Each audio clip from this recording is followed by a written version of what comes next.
divine day. It is Monday, and I have really been looking forward to being here with you in this space pretty much all day. It essentially becomes my question on Mondays: what am I going to talk about today? And today was no different. So last week, got my notes to keep me on track. Last week, I talked about being fire. And that ended up leading me into, hey, wake up. That ended up leading me into a exploration around um, embracing spaces where you feel necessary, not just useful. And in that exploration of being the fire, what does that actually mean? What does it actually mean to not shrink in the face of, well, anything really, but especially in leadership? And then continuing along this thread of embracing spaces where you're necessary, not just useful, I ended up tying them together with the realization of I have been participating in containers that see me as the fire, that want the warmth, but they see that warmth as useful in warming up their house and warming up their spaces, not necessary. As a matter of fact, that leads me to the second thing that I was going to talk about here, which was a community experience that I had about a week ago. And this is something that I am still riding my wave about it, if I'm being transparent. Essentially, though, um, since we are in the reflective phase right now, I will not fully process here because I know that big picture reframes, justifications during this time um, don't necessarily jive well with reflective period of the emotional wave energy. What I instead will tell you that I learned today was an old societal structure that felt like it met me in the exact time that I'm navigating. And now I do realize that I was going to bring up my chat for that. So I can't talk and technology at the same time, and so I don't pretend to while I look for this. Um okay. I knew that I had my phone up for a reason. Okay, cool. Here we go. Oh, I think I have to go back one more. I was really talking to chat today in preparation for this. Okay. So the word or the system that came into my awareness today was feudalism. And that's why I was looking for my notes. So what feudalism actually was. In the Middle Ages, roughly the 9th through 15th century in this context was politically unstable. The Roman Empire had fallen. Central governments were weak. There wasn't strong national infrastructure like we're used to now. So instead of one powerful centralized government controlling everything, power became local.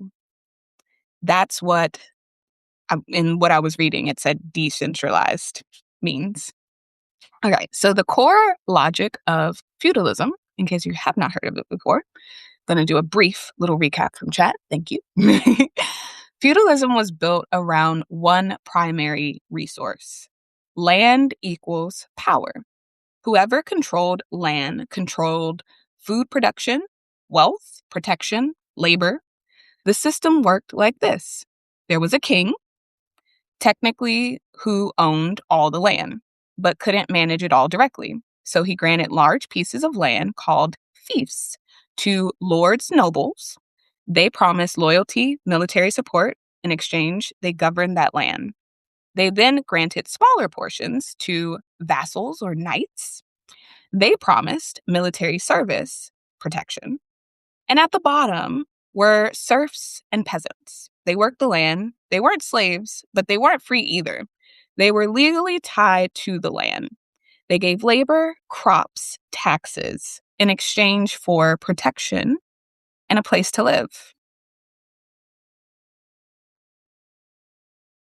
As I was navigating what I had experienced inside of somebody else's community, I couldn't help but feel the resonance of feudalism and where we are today in the digital age. I was in a year-long coaching program that talked about a lot.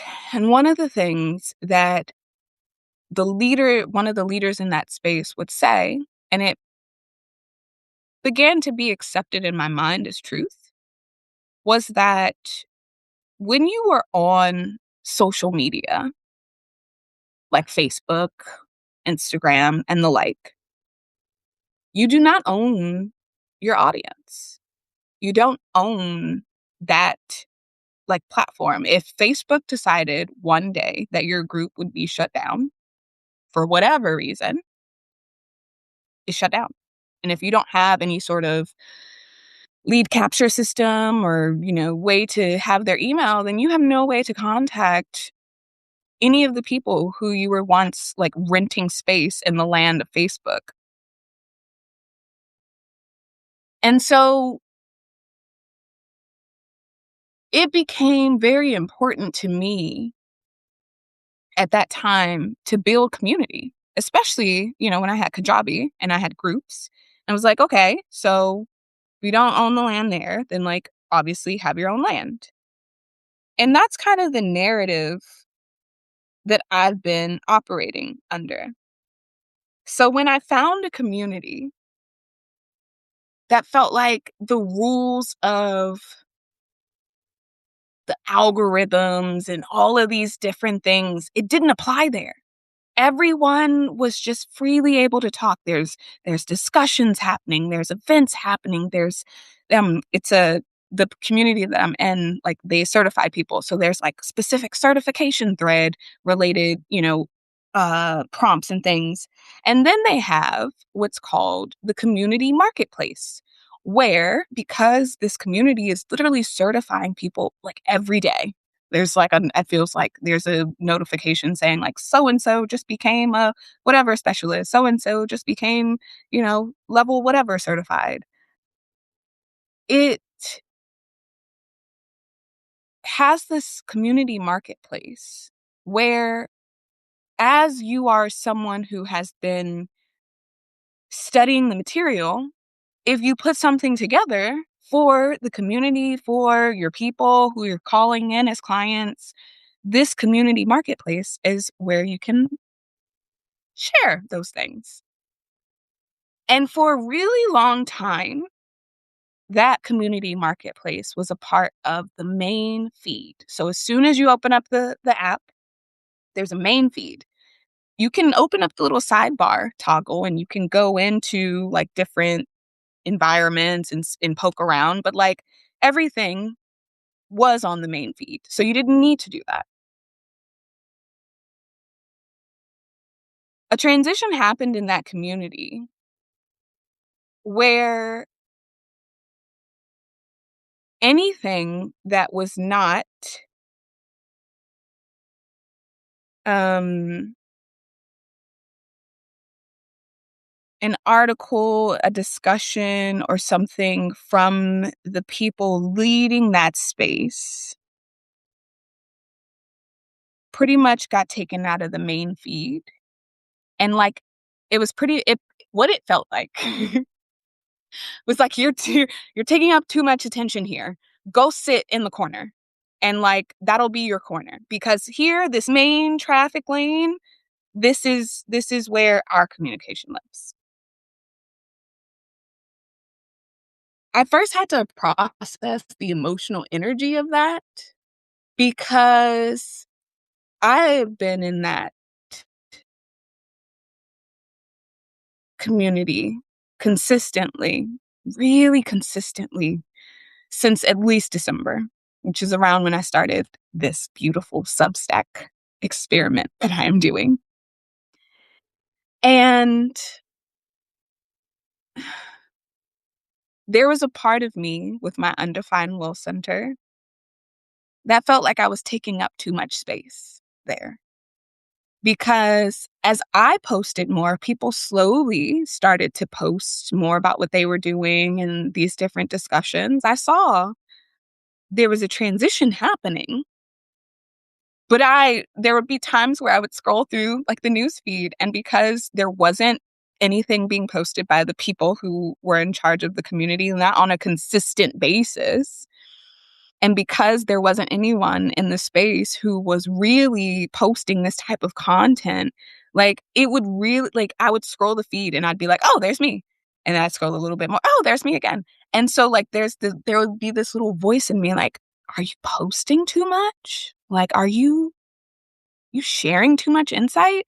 And then I went over like back and forth. Well, some of it's free and some of it's just synthesis and some of it's paid. So not everything is like leading to an offer. Like, I'm in my head about this. And I had finally come to a place where I just let go. And I was like, I'm going to continue to show up. And then the game got switched. It felt like land equals power. And in this digital age, we are hearing so much as coaches, especially. I don't know if business owners in general are getting this narrative. I think business owners are still being fed build your email list, nurture your list, etc. But I do know that there are some like business gurus who are promoting like build a community or build a place to house your people. I know coaches especially are encouraged to develop these group containers.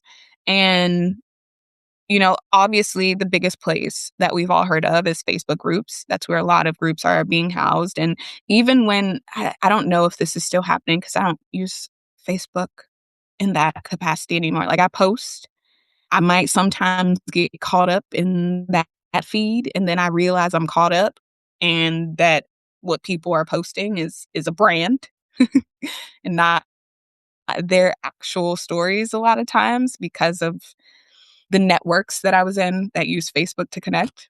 And so I heard that they were going through a transition where they were going to start asking for an investment if you had a Facebook group. Not sure if that is still a thing, but essentially it was a period of like 30 days at one point where a lot of people that I knew were trying to figure out, like, what am I going to do with my Facebook group?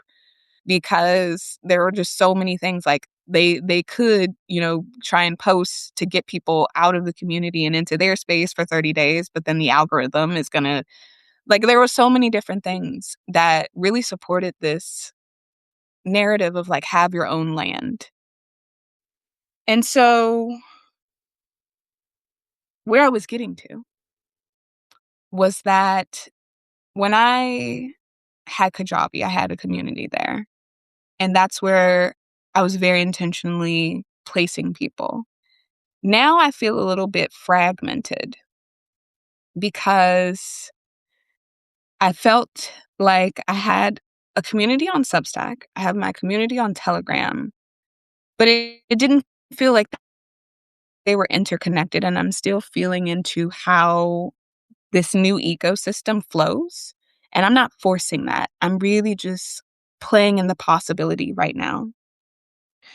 And one of the things I realized was when it came to community, because I wasn't clear on what I was doing yet, I just accepted the comfortability of having a space that was already built, that was talking about content that I loved, like human design.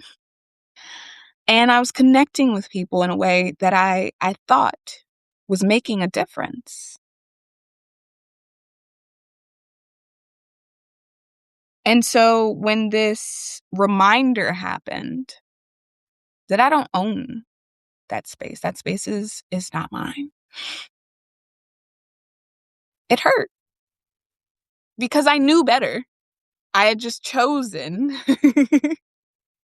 comfortability. So right now, I am reading The Living Yi Ching, which is Dangman Dao's interpretation of the original Yi Ching, the changes, as the book keeps referring to it as. And making this connection between my experience in community and my experience of the advice that I got around social media being rented land, rented space, I was really playing with this in chat. And it led me to a question that I wanted to explore more here today. So,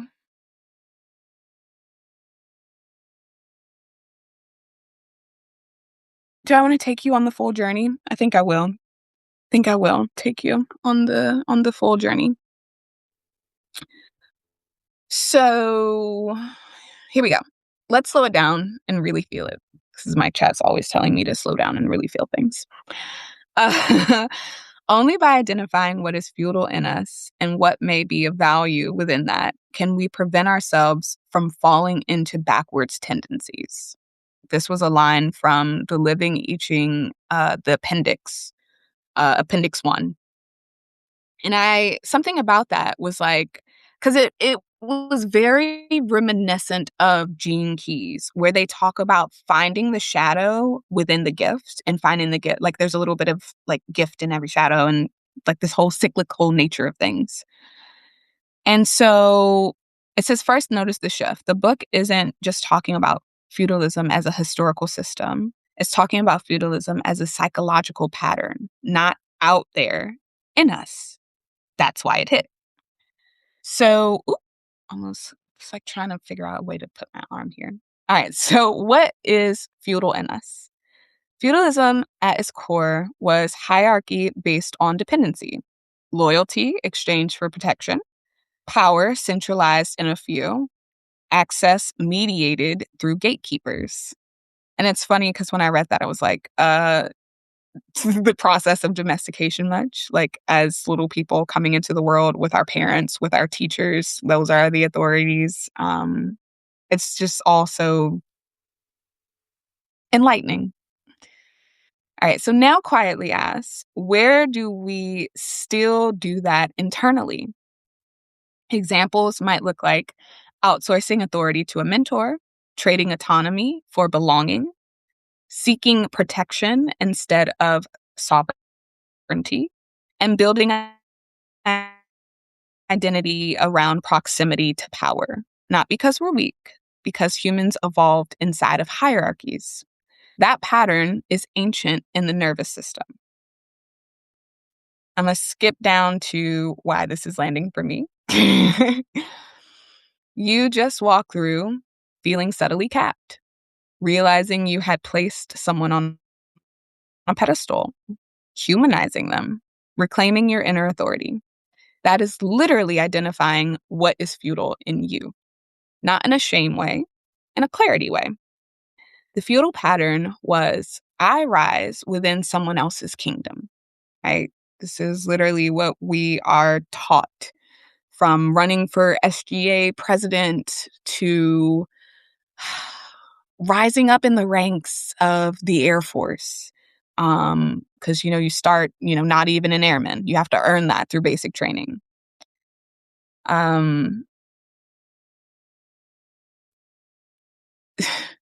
to work for someone else. Like just the pattern is there. The evolution is I build my own land and collaborate. That's not rebellion, that's maturation. The backwards tendencies piece. Backward doesn't mean primitive. It means unconscious repetition. Backward tendencies are reactivity instead of reflection, projection instead of ownership, seeking external validation instead of inner calibration, trying to seize power instead of embodying it. And then it goes, you almost titled the post, Isn't This Feudalism? So when I made this connection, for context,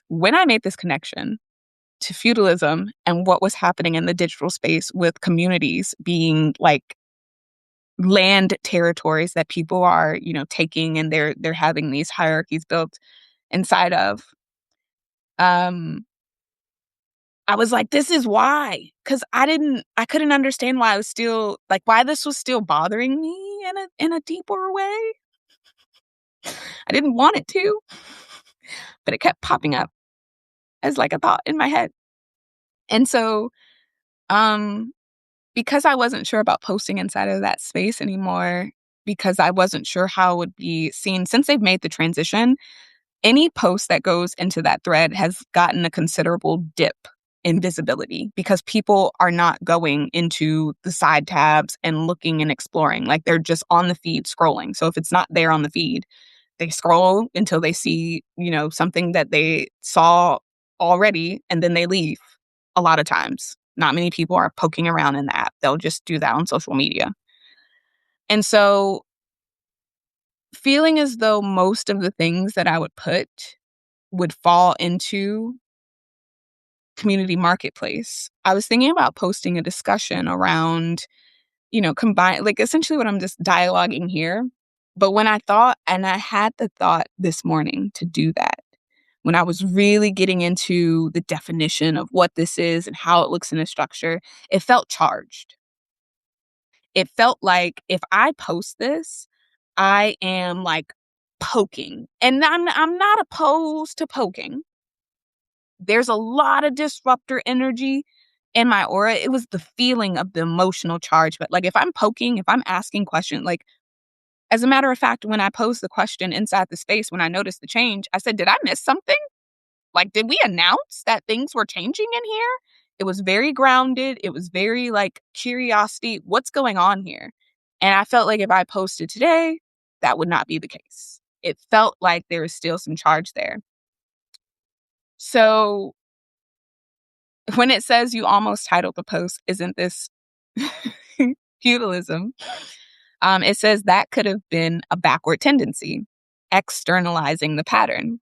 Instead, you paused. That's forward momentum. And so when I look at these backward tendencies, especially the four that it just gave me, I see how that last one, trying to seize power instead of embodying it, would have been that discussion post untimed. I'm not saying that I'm not going to post. What I'm saying is from a place of response, not reactivity, which is the first one, reactivity instead of reflection.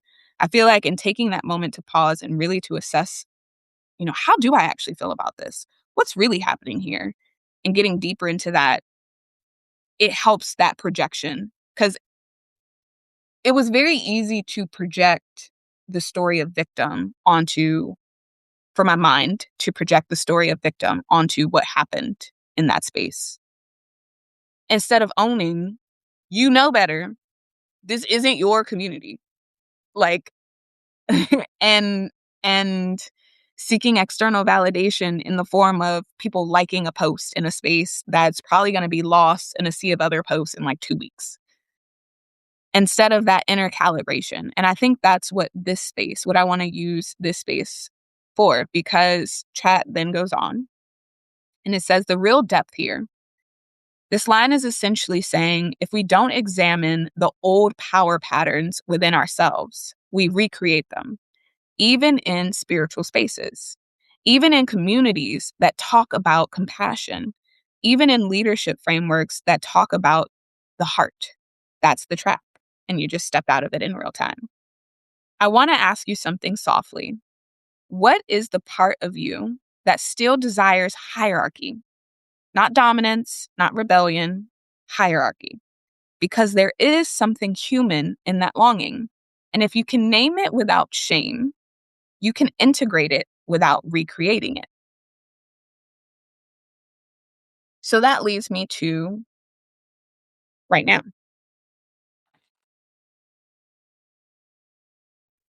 The naming without shame part. And there's one piece of human design that immediately popped into my head when I really thought about the answer to this question. Because what first popped up was, what is the part of you that still desires hierarchy? Well, if there's a hierarchy, there's some sort of order. There's some sort of, looking to someone for answers, whether that's the very top person or whether it's like the two people that they have under them or however the system is configured. There are seemingly checks and balances. Well, that's more democracy than I think hierarchy. Because hierarchy, I think we all typically think of the pyramid of like one person at the top and then two people like, having a little bit of power and then the power kind of like trickles down. So there's a safety, I guess, in knowing your place.